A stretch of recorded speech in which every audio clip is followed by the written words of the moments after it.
ನಮಸ್ತೆ ಎಲ್ಲರಿಗೂ. ಇವತ್ತು ನಡೆದಿರುವಂತ ಗಣಿತ ಪರೀಕ್ಷೆ ಅಂದ್ರೆ 2026 ರಾಜ್ಯ ಮಟ್ಟದ SLC ಪೂರ್ವ ಸಿದ್ಧತಾ ಪರೀಕ್ಷೆ 2. ಅದರಲ್ಲಿ ಏನ್ ಮಾಡೋಣ ಅಂದ್ರೆ ಇವತ್ತು MCQ ನೋಡೋಣ. ಅತ್ಯಂತ ಚಿಕ್ಕ ಅವಿಭಾಜ್ಯ ಸಂಖ್ಯೆ ಮತ್ತು ಅತ್ಯಂತ ಚಿಕ್ಕ ಸಂಯುಕ್ತ ಸಂಖ್ಯೆಗಳ ಮೊಸ ಏನಪ್ಪಾ ಅಂದ್ರ ಇಲ್ಲಿ ನೋಡ್ರಿ. ಮೊದಲ ಅತ್ಯಂತ ಚಿಕ್ಕ ಸಂಖ್ಯೆ ಅವಿಭಾಜ್ಯ ಸಂಖ್ಯೆ ಯಾವ್ದಂದ್ರೆ 2. ಅತ್ಯಂತ ಚಿಕ್ಕ ಸಂಯುಕ್ತ ಸಂಖ್ಯೆ ಅಂದ್ರೆ 4. 2 ಮತ್ತು 4ರ ಮೊಸ ಎಷ್ಟು ಬರ್ತದೆ ಅಂದ್ರೆ 2 ಬರ್ತದೆ. ಅಂದ್ರೆ option C is right. Next 2 ಕೆಳಗಿನವರಲ್ಲಿ ಸಮಾಂತರ ಶ್ರೇಣಿ ಯಾವ್ದಂದ್ರೆ ಆಪ್ಷನ್ ಡಿ ಇಸ್ ರೈಟ್. 5 9 13 4 ಯಾಕಂದ್ರೆ ಡಿ ಏನೈತೆ ಅಂದ್ರೆ ಇಲ್ಲಿ 4 ಐತಿ. ಉಳಿಕಿದ್ರಾಗೆಲ್ಲ ಇಂದ ವೇರಿಯೇಷನ್ ಐತಿ. ಮೂರನೇದು P of x is equal to 2x³ + 3x - 12x² + 6. ಈ ಬಹುಪದಕ್ಕೆ ಮಹತ್ಮ ಘಾತ ಕೇಳ್ಯಾರ. ಹಂಗಾರೆ ಎಕ್ಸ್ ನ ಘಾತ ಹೈಯೆಸ್ಟ್ ಯಾವ್ದೈತಿ 3 ಐತಿ. ಹಂಗಾರೆ option B is right. Then ನಾಲ್ಕನೇ ಕ್ವಶನ್, ಎರಡು ರೇಖಾತ್ಮಕ ಸಮೀಕರಣದ ಜೋಡಿಯು ಅಸ್ಥಿರ ಜೋಡಿಯಾಗಿದ್ದರೆ ಆ ಸಮೀಕರಣನ ಪ್ರತಿನಿಧಿಸುವ ರೇಖೆ ಯಾವ್ದಂದ್ರೆ ಸಮಾಂತರ ರೇಖೆ. ಎಲ್ಲರೂ ನಿಮಗೆ ಅಸ್ಥಿರ ಬರ್ತಂದ್ರೆ ಅದು ಯಾವಾಗ್ಲೂ ಕೂಡ ಸಮಾಂತರ ರೇಖೆ ಆಗಿರ್ತೈತಿ.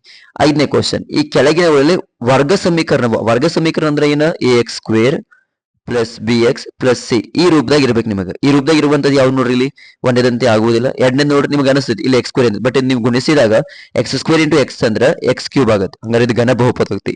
ಇದು ನೋಡ್ರಿ x × x² ಆಗುತ್ತೆ. ಇದು ಪ್ಲಸ್ x = x² ಇದು ಆಗ್ಬೋದು. ಬಟ್ ಇಲ್ಲ ಏನಾಗತ್ತೆ x² ಏನಾಗತ್ತೆ ಕ್ಯಾನ್ಸಲ್ ಆಗಿದೆ, x ಅಷ್ಟೇ ಉಳಿತೈತೆ. ಹಂಗಾರೆ x ಬಂದಪ್ಪ ಅಂದ್ರೆ ಅದೇನಾಗುತ್ತೆ ರೇಖಾತ್ಮಕ ಸಮೀಕರಣ ಆಗಿರ್ತೈತಿ. ಇದು ಮೂರನೇದು. ನಾಲ್ಕನೇದು ನೋಡ್ರಿ ಡಿ, x × x ಏನಾಗುತ್ತೆ x² ಪ್ಲಸ್ x × 1 ಅಂದ್ರೆ x = 0. ಹಂಗಾರೆ ಇದೇನಾಗುತ್ತೆ ಅಂದ್ರೆ ವರ್ಗ ಸಮೀಕರಣ.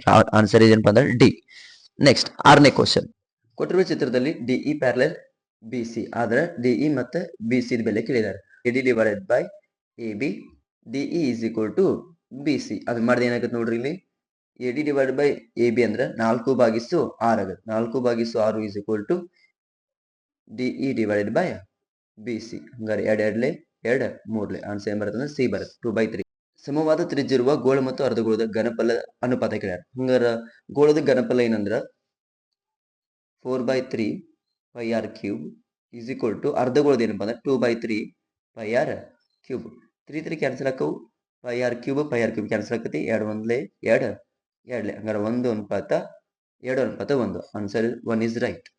ಎಂಟನೇ ಕ್ವಶನ್ ನೋಡ್ರಿ, ಈ ಕೆಳಗಿನವರಲ್ಲಿ ಸರಿಯಾದ ಸಂಬಂಧ ಯಾವ್ದಪ್ಪ ಅಂದ್ರೆ ಆಪ್ಷನ್ ಬಿ ಇಸ್ ರೈಟ್. ಯಾಕಂದ್ರೆ sin² θ = 1 - cos² θ. ನಿಮ್ಮೆಲ್ಲರಿಗೂ ಗೊತ್ತೈತಿ sin² θ ಪ್ಲಸ್ cos² θ = 1 ಆಗಿರುತ್ತೆ. ಹಂಗಾರೆ cos² θ ಕಡೋದ್ರೆ ಏನಾಗೈತಿ ಮೈನಸ್ ಆಗುತ್ತೆ. ಅದಕ್ಕಾಗಿ option B is right. Thank you.